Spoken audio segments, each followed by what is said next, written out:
यह है स्पीति सर्किट, दुनिया की सबसे खूबसूरत और शायद सबसे खतरनाक रोड ट्रिप्स में से एक। यहाँ एक तरफ हज़ारों साल पुरानी मोनेस्ट्रीज और जन्नत जैसी झीलें हैं, तो दूसरी तरफ ऐसे बेरहम रास्ते जो किसी कमज़ोर दिल वालों के लिए नहीं हैं। इस विशाल लैंडस्केप में हर मोड़ एक नई कहानी कहता है, लेकिन आपका समय सीमित है। आपका हर दिन, हर घंटा कीमती है और गलत प्लानिंग के कारण हो सकता है आप कुछ ऐसी अनमोल जगहों को मिस कर दें जिसका अफसोस आपको बाद में हो। तो सवाल सिर्फ ये नहीं है कि व्हाट टू एक्सप्लोर, असली सवाल है what to skip. Hi guys, मैं हूँ दीप और अपने स्पीति ट्रिप के अनुभव से मैंने आपके लिए चुनी है और टॉप 15 मस्ट विजिट प्लेसेस जो सुनिश्चित करेगी कि आपका कीमती समय सिर्फ बेहतरीन जगहों पर ही इन्वेस्ट हो and you get the most of this trip. तो चलिए, स्पीति हमारा इंतज़ार कर रही है।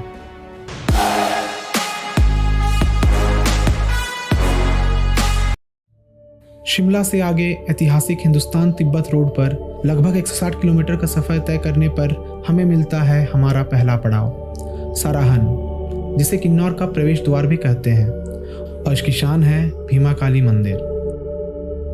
51 शक्तिपीठों में से एक, ये मंदिर भूशहर शासकों की कुल देवी का स्थान है। इसकी बनावट में तिब्बती बौद्ध शैली का एक अनोखा संगम है, जिसमें लकड़ी और पत्थर के लेयर्स भूकंप से सुरक्षा प्रदान करते हैं। मंदिर के 2 परिसर हैं, एक पुराना जो अब बंद हो चुका है और एक नया जहां आज भी पूजा होती है। यहाँ की शांति और हवा में घुली भक्ति आपको आगे के मुश्किल सफ़र के लिए तैयार करती है। साराहन से आगे सतलज नदी के साथ चलते खतरनाक रास्तों और लोहे के पुलों को पार करते हुए कच्चम से एक राइट टर्न हमें ले आता है सांगला घाटी में, the jewel of Kinnaur. Baspa नदी द्वारा तराशी ये घाटी अपने लाल सेब और हरियाली के लिए मशहूर है। घाटी के प्रवेश द्वार पर ही एक पहाड़ी पर स्थित है कमरू किला, भूशहर शासकों की प्राचीन राजधानी। हालांकि सांगला यहाँ का मुख्य शहर है, जहाँ आपको एक छोटा सा बाजार और कई होम स्टेज मिलेंगे। इस घाटी की असली रूह बसती है 13 किलोमीटर आगे रक्षम के शांत माहौल में। यहाँ बसपा नदी का संगीत आगे के अकेलेपन भरे सफ़र के लिए हिम्मत देता है, क्योंकि अब हम उस मकाम की तरफ बढ़ रहे हैं जहां सड़क खत्म हो जाती है।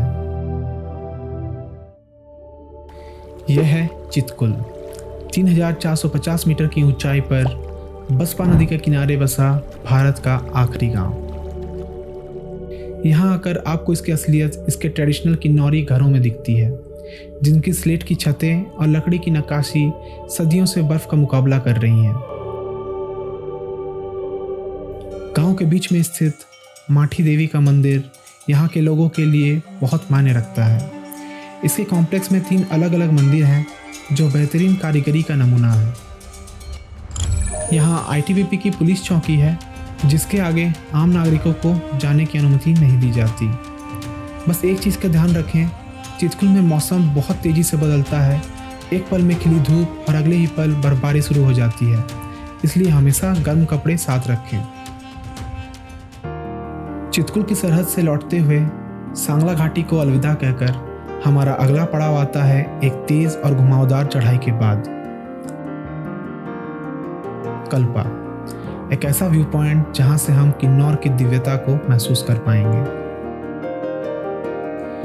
यहाँ सुबह किन्नौर कैलाश पर्वत के दिव्य दर्शन से होती है, जिसे भगवान शिव का शीतकालीन निवास स्थान माना जाता है। इस भव्य दृश्य के अलावा कल्पा में आप हुबुलंकर मोनेस्ट्री जा सकते हैं, जो काफ़ी पुरानी है, और गांव के बीच स्थित नारायण नागिनी मंदिर भी देखने लायक है।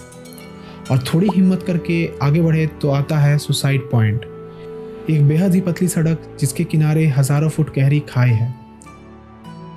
ये नज़ारा आपको ज़िंदगी और मौत के बीच की नाजुक लकीर का एहसास दिलाता है। कल्पा की हरियाली को अलविदा कहकर अब सफ़र एक ऐसे मूनलैंड में प्रवेश करता है जो इस धरती की लगती ही नहीं है। खाप संगम के पास सतलज का साथ छूट जाता है और हम स्पीति नदी के किनारे काजिक्स के घुमावदार मोड़ों को पार करते हुए स्पीति के प्रवेश द्वार तक पहुंचते हैं, नाको। 3662 मीटर की ऊंचाई पर इस बंजर रेगिस्तान के बीच ये गांव एक चमत्कार सा लगता है। इसकी पहचान है इसकी पवित्र नाको लेक, जिसके पास गुरु पद्मसंभव के पद चिन्ह होने की मान्यता है। लेकिन इसका सबसे बड़ा खजाना है 11वीं सदी में बना नाको मोनेस्ट्री। इस कॉम्प्लेक्स के अंदर स्थित लोस्वा लाखांग यानी ट्रांसलेटर्स टेम्पल प्राचीन भित्ति चित्रों से सजा है, जो आपको समय में सदियों पीछे ले जाता है। यहाँ की पतली हवा में घूमते प्रेयर व्हील्स की आवाज़ आपको एक अलग ही सुकून देती है। नाको के बाद हमारा सफ़र एक खोज में बदल जाता है। अब हम मेन हाईवे को छोड़ एक सुनसान रास्ते पर निकल पड़ते हैं, स्पीति के सबसे गहरे राज की तरफ, गुई। एक ऐसा गांव जिसका अस्तित्व दुनिया के सामने तब आया जब 1975 के भूकंप ने एक स्तूपा को तोड़ दिया।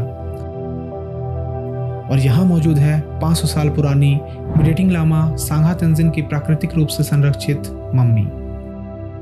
ये सोकु शिनबुत्सु का एक दुर्लभ उदाहरण माना जाता है, एक ऐसी आध्यात्मिक प्रक्रिया जिसमें लामा जीते जी अपने शरीर को अमर बना लेते हैं। उनके बाल और नाखून आज भी उनके शरीर पर मौजूद हैं, और उस कांच के बॉक्स के सामने खड़े होकर आपको विश्वास की उस ताकत का एहसास होता है जो किसी भी तर्क से परे है। गुए के इस हैरतअंगेज अनुभव के बाद अब हमारा अगला पड़ाव है लगभग 40 किलोमीटर दूर स्पीति का सबसे प्राचीन ज्ञान का केंद्र, टाबो मोनेस्ट्री। सन 996 में स्थापित इस जगह को अजंता ऑफ द हिमालयाज भी कहते हैं, और इसकी वजह यहाँ आकर ही समझ में आती है। बाहर से ये मिट्टी की दीवारों का एक साधारण सा कॉम्प्लेक्स लगता है, लेकिन इसके अंधेरे कमरों की दीवारों पर 1000 साल पुराने अनमोल मुरल्स आज भी जिंदा हैं। यहाँ फोटोग्राफी सख्त मना है ताकि ये विरासत संरक्षित रहे। मोनेस्ट्री के ऊपर पहाड़ियों में बनी प्राचीन मेडिटेटिंग केव्स इस जगह की आध्यात्मिक गहराई को और भी बढ़ा देती हैं। टाबो एक ऐसी जगह है जहाँ इतिहास आज भी कहीं इसके रेतीले पहाड़ों के बीच दफन है। अब टाबो की शांति से निकलकर एक तीखी चढ़ाई हमें स्पीति के सबसे नाटकीय नज़ारे तक ले जाती है, धनकर। यहाँ इतिहास और आस्था दोनों एक चट्टान के छोर पर खड़े हैं। लगभग 13,000 फीट ऊंची चट्टान पर स्थित ये गोम्पा, जो कभी स्पीति की राजधानी हुआ करती थी, आज भूस्खलन के कारण ये वर्ल्ड मॉन्यूमेंट्स फंड की 100 सबसे संकटग्रस्त विरासतों में से एक है। यहाँ से पिन और स्पीति नदियों का संगम साफ दिखता है। लेकिन धनकर का अनुभव तब तक अधूरा है जब तक आप 1 घंटे का मुश्किल ट्रैक करके पवित्र धनकर लेक की नीली शांति को महसूस नहीं कर लेते। यह ट्रैक थका जरूर देता है, लेकिन इसके बिना धनकर की यात्रा पूरी नहीं मानी जा सकती। यहाँ तक के सफर ने एक बात साबित कर दी है, ऐसे बेरहम जमीन पर आपकी मशीन ही आपका सबसे बड़ा सहारा होती है। मैं इसके लिए मिडलैंड बाइक रेंटल्स चंडीगढ़ का शुक्रिया अदा करना चाहूँगा। हमारी बाइक्स हमने यहीं से ली थी और उन्होंने इस कठिन सफ़र में हमारा पूरा साथ दिया। उनके पास हर तरह की वेल मेंटेन बाइक से लेकर जरूरी राइडिंग गियर सब कुछ एक ही जगह उपलब्ध है, और उनकी टीम पूरे सफ़र के दौरान हमारे सपोर्ट के लिए हमेशा कांटेक्ट में भी रही। इसलिए अगर आप चंडीगढ़ से अपने स्पीति या लद्दाख सफ़र के लिए एक भरोसेमंद साथी ढूंढ रहे हैं तो आप मिडलैंड बाइक रेंटल्स को कांटेक्ट कर सकते हैं। और अगर ये वीडियो आपको पसंद आ रही है तो वीडियो को लाइक और अपने उन दोस्तों के साथ शेयर जरूर करें जो स्पीति जाने का सपना देख रहे हैं। तो चलिए अब इस सफ़र को जारी रखते हैं। धनकर की ऊंचाइयों से लगभग 35 किलोमीटर का सफ़र हमें ले आया है काजा, जो स्पीति का कमर्शियल और एडमिनिस्ट्रेटिव हेडक्वार्टर्स है और इस पूरे सर्किट की लाइफलाइन। 12,000 फीट पर बसा ये छोटा सा गांव आपको आगे के हाई पासेस के लिए तैयार करता है, यानी एक्लिमेटाइज करता है।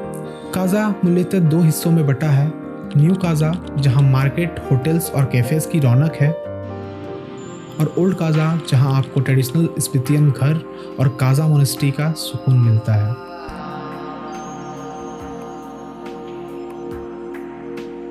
यहाँ दुनिया का सबसे ऊंचा पेट्रोल पंप, एटीएम और ऑक्सीजन डिफिशियंसी या एएमएस जैसी मेडिकल प्रॉब्लम्स के लिए एक हॉस्पिटल भी है। ये आपके और आपकी मशीन दोनों के लिए एक रिफ्यूलिंग पॉइंट का काम करती है। अब काजा को बेस बनाकर हमारा अगला अभियान शुरू होता है उस सर्किट पर जो आपको दुनिया के सबसे ऊंचे गांवों तक ले जाती है। यह है हिक्किम, कॉमिक और लांगजा का सर्किट।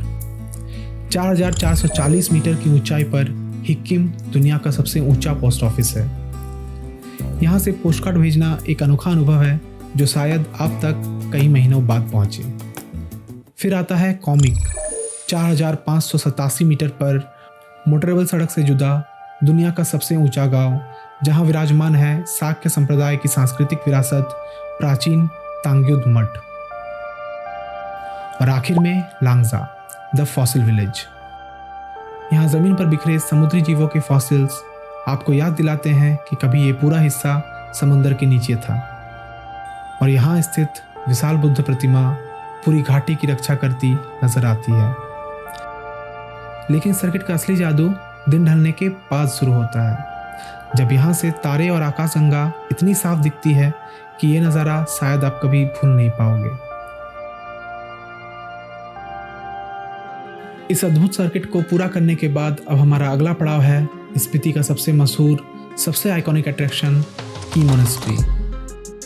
स्पीति नदी के किनारे एक पहाड़ी पर स्थित ये गोम्पा स्पीति की पहचान है।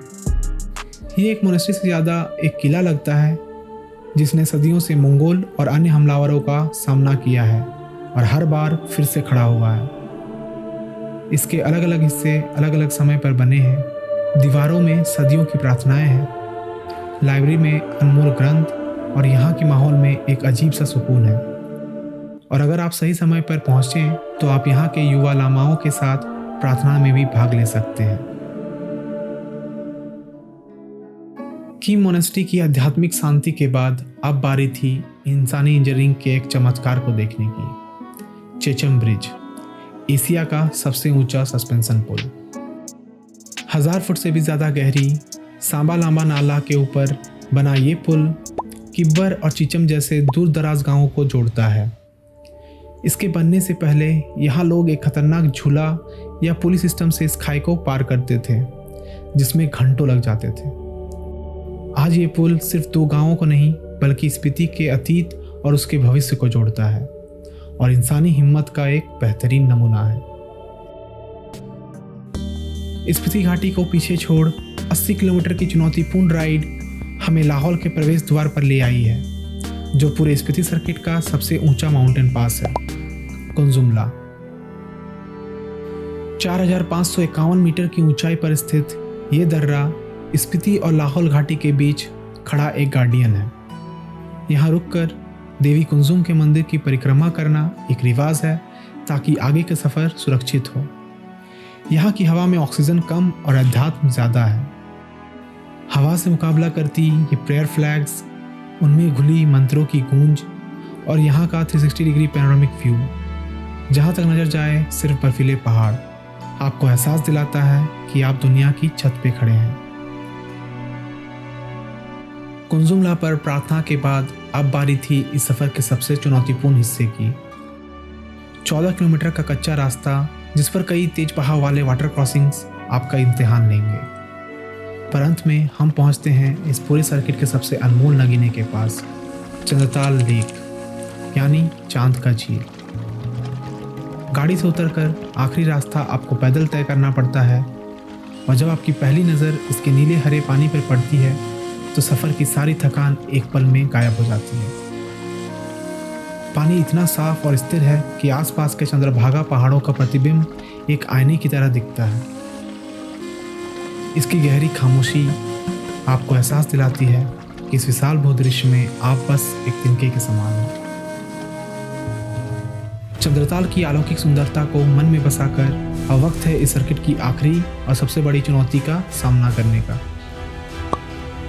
ये काजा मनाली हाईवे का एडवेंचर स्ट्रेच है। ये हाईवे नहीं, एक अनुभव है। छोटा धारा और बड़ा धारा जैसे पानी के प्रचंड नाले और बाताल और गंपू के बीच का बेरहम रास्ता। यह इस सफ़र का वो हिस्सा है जो आपकी हिम्मत और आपकी मशीन दोनों का इम्तहान लेती है। यहाँ सड़क का ना होना इस बात की पहचान है। हर वाटर क्रॉसिंग को पार करने के बाद मिलने वाला सुकून किसी अचीवमेंट से कम नहीं।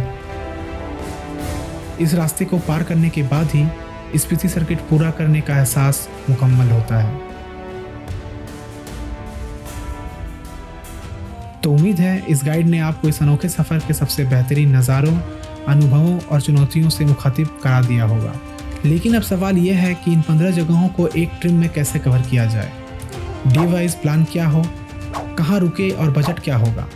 आपके इन्हीं सवालों का जवाब देने के लिए हम जल्द ही ला रहे हैं एक ultimate practical guide, Spiti circuit का कंप्लीट 9-डे आइटनरी वीडियो। तो दिव्य व्लॉग्स को अभी सब्सक्राइब करें और बेल आइकन ज़रूर दबाएं। मिलते हैं जल्द ही एक नए सफ़र पर। तब तक के लिए keep travelling and keep exploring.